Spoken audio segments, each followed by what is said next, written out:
आज की press conference का जो उद्देश्य है वो है, हम लोग अभी आर्चर्स मिसेस इंडिया 2018 का एक सेकेंड सीजन कर आए हैं, जिसकी विनर्स हमारे साथ बैठी हैं। मैं इन सबका इंट्रोडक्शन आपसे कराती हूँ। Mrs Kiran Suhani, Mrs Archers Mrs India 2001 gold category की विनर है। आर्चर्स मिसेस इंडिया 2018 प्लैटिनम की विनर है। Neha Gautam second runner up and Swati Chauhan third runner up. हम लोगों ने अपना जो फिनाले किया था वो जयपुर क्लास आमिर में किया था 3 मई को, और आप सबका सहयोग चाहिए। आप सबका बहुत बहुत स्वागत है यहाँ पर। अब आप लोग प्रश्न पूछ सकते हैं। टोटल 38 थी, 38 कंटेस्टेंट्स। ये कहाँ से आए हुए थे? इसके अंदर ऑल ओवर इंडिया से कंटेस्टेंट थे हमारे पास, और मैं खुद दुबई से हैं, ये हांगकांग से हैं, ये सिंगापुर से हैं, मैडम हमारी इंडिया सिलीगुड़ी से हैं, और इसके अलावा हमारे पास यूके से कंटेस्टेंट थे, ऑस्ट्रेलिया से थे, 2-3 कंट्रीज वो थे इसमें।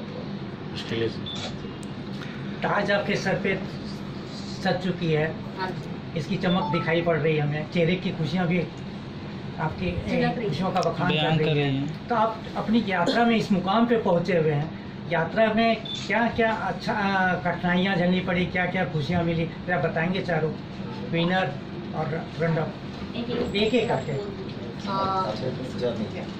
जर्नी की कठिनाइयाँ शायद मैं बोलना ऐसे नहीं चाहूँगी, क्योंकि जहाँ पे कठिनाइयाँ नहीं होती वहाँ पे जीत नहीं होती है, और कठिनाइयाँ नहीं होती हैं वो एक्चुअली हमारे स्ट्रगल्स इस तरीके की होती हैं कि मतलब जैसे मेरे नाना जी हैं, my grandfather, he didn't wanted me to come here, but मेरे घर वालों ने, बाकियों ने, सबने सपोर्ट किया था, बट ही थॉट क्योंकि आई हैव 2 किड्स, मेरे 2 बच्चे हैं, तो मुझे उनको भी टेक केयर करना है, I have to take care of my priorities.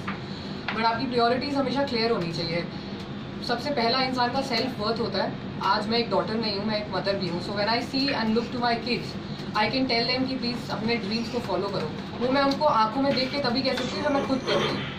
सो आज मैंने ये स्टेप इसलिए उठाया बिकॉज जब मेरा बेटा मुझे बोले कि मम्मा मुझे ये करना है and I really want to do this, I look to his eyes and मेरे अंदर कोई गिल्ट या कोई रिग्रेट नहीं हो कि मैंने नहीं किया वो चीज़। सो आई डिड दिस एंड मेरे सर पे जो ताज है उसकी खुशी और उसकी स्ट्रगल दोनों इन सब चीज़ों से आपको पता चल जाएगी।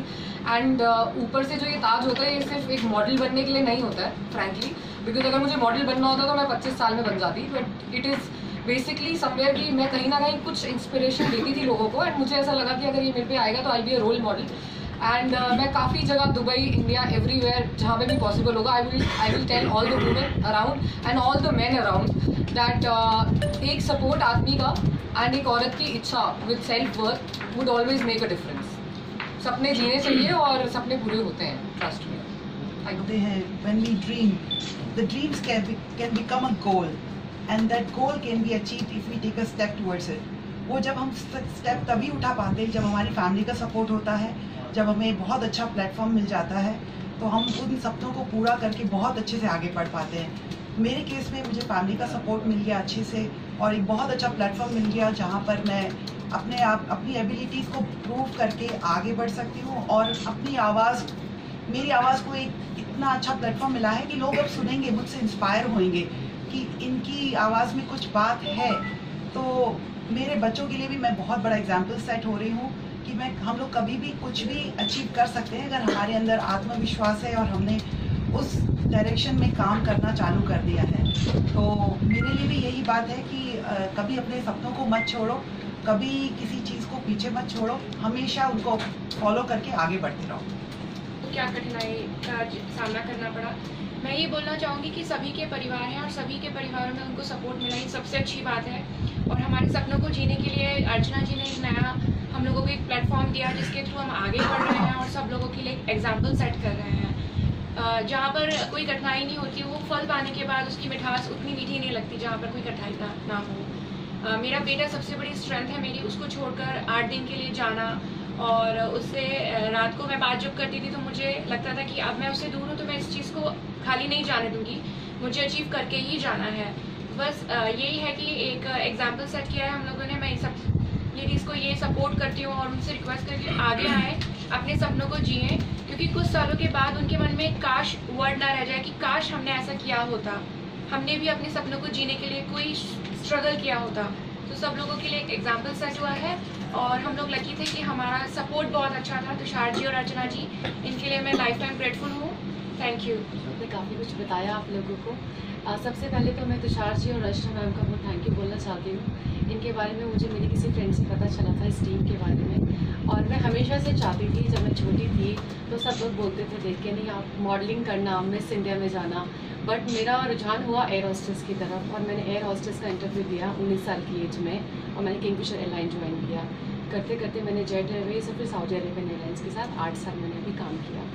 उसके बाद मेरी शादी हो गई मेजर साहब से, इंडियन आर्मी ऑफिसर से, और फिर कहीं ना कहीं सऊदी अरब में रहते रहते ये जो एक चीज़ थी मन में था कि मिस इंडिया में जाना था, वो नहीं जा पाई। काम में इतना ज़्यादा बिजी हो गई अपना फ्लाइंग में। शादी के बाद मेरी बेटी हुई। मेरी बेटी है अभी 3 साल की भी नहीं है, बहुत छोटी है अभी। उसको लेके उसके लिए भी मैं मिसेस तोमर का बहुत थैंक बोलना चाहती हूँ। उन्होंने बोला कि नहीं आप अपनी बेटी को लेके आइए, क्योंकि छोटे बच्चों के साथ बहुत तकलीफ होती है सब चीज़ों को, बच्चों को छोड़ के जाना। तो बहुत सपोर्ट किया है पूरी टीम ने, तुषार जी ने, अर्चना जी ने बहुत सपोर्ट किया इस चीज़ को लेके, और उनका सपोर्ट नहीं होता तो शायद आज मैं यहाँ भी नहीं बैठी होती। उसके बाद आर्टिस्ट का सफ़र शुरू हुआ। सोचा कि अब टाइम हो गया, ऐसा हाई टाइम अब करना चाहिए। अगर मिस इंडिया नहीं तो मिसेस इंडिया ही सही, बट बहुत डिफरेंस है मिस इंडिया में और मिसेस इंडिया में। जब वहाँ गई तो देखा लेडीज़ सब लोग, मेरी बेटी मेरे साथ में थी, और सब नेहा जी हैं, सुरभि जी हैं, ये मैडम बैठे हुए हैं, तो वो सब लोग के पास आती है, मिलती है उनसे, वो अपने हाथ से उसको खाना खिला रहे हैं, प्यार कर रहे हैं। तो वो जो चीज़ शायद मिस इंडिया में नहीं हो सकती थी, वहाँ एक आपका कंपटीशन अलग रहता है, बट यहाँ हम लोग सब मम्मी है, वाइफ है, तो वो एक चीज़ एक बिल्कुल फैमिली वाला फीलिंग था, कुछ अलग नहीं था। और मेरी बेटी इन सब लोगों से इतना क्लोज आई, अर्चना जी से इतना क्लोज आ गई, तो बहुत फ़र्क है मिस इंडिया में मिसेस इंडिया में कर रहे हैं। और 55 साल तक की भी हमारे यहाँ आशा जी हैं, वो आई थी यहाँ पर, बहुत अच्छा लगा उनको देख के कि उस एज में भी उनका जो एक सपना था वो 55 साल की उम्र में भी उसको पूरा करने की से बैलेंस करना पड़ेगा, और बहुत सारी जिम्मेदारियां हैं। ये ताज मिलना खाली सर के ऊपर रखना नहीं है, इसके लिए हमें इसको प्रूव करना पड़ेगा कि हम इसके काबिल हैं, और हम अपने काबिलियत से दूसरों को फ़ायदा कर रहे हैं। तो हमें बहुत अच्छे से अपनी प्रायोरिटीज सेट करनी पड़ेंगी, अपनी फैमिली को भी टाइम देना पड़ेगा, और साथ में कुछ ऐसा करना पड़ेगा जिससे हम दूसरों के लिए इंस्पिरेशन बने और उनके लिए हम बहुत अच्छे उदाहरण सेट कर पाएँ। तो मैं यही बोलूँगी कि हम अपने टाइम को बहुत अच्छे से डिवाइड करेंगे, अपनी फैमिली को भी सफ़र भी कराएंगे, और सोसाइटी के लिए कुछ ना कुछ इतना अच्छा करेंगे कि जिससे सबका भला होगा, और सबको ये समझ में आ जाएगा कि कुछ पाने के लिए कुछ खोना पड़ता है, और उसको मेंटेन करने के लिए आपको हमेशा आगे बढ़ना पड़ता है। मैं आपको एक चीज़ बोलना चाहूँगी। आपने बोला कि ये ताज और उस ताज में क्या फ़र्क है, और क्या ताज में फ़र्क नहीं, एक तरफ तो कि हम सारे विनर्स हैं। दूसरा बच्चे होते हैं जब हम, तो स्कूल में कभी कभी 70 मार्क्स आते हैं, कभी कभी 50 मार्क्स आते हैं, और कभी कभी 100 भी आता है, और कभी कभी इंसान फेल भी हो जाता है। कभी कभी जो फेल होता है ना, वो जिंदगी में ऐसी लेवल पे जाता है जहाँ पे सचिन तेंदुलकर है, जहाँ पे शाहरुख खान है, और कभी कभी कोई ऐसा इंसान जिसके 100 आते हैं, या IIM से MBA किया होता है, वो इंसान एक नॉर्मल स्ट्रगल जिंदगी जी रहा होता है। तो ये वही डिफरेंस है। आपके सर पे ताज है इज नॉट इम्पोर्टेंट, आप विनर हो या नहीं हो, हम सब विनर्स थे, जो नहीं थे वो भी विनर्स थे।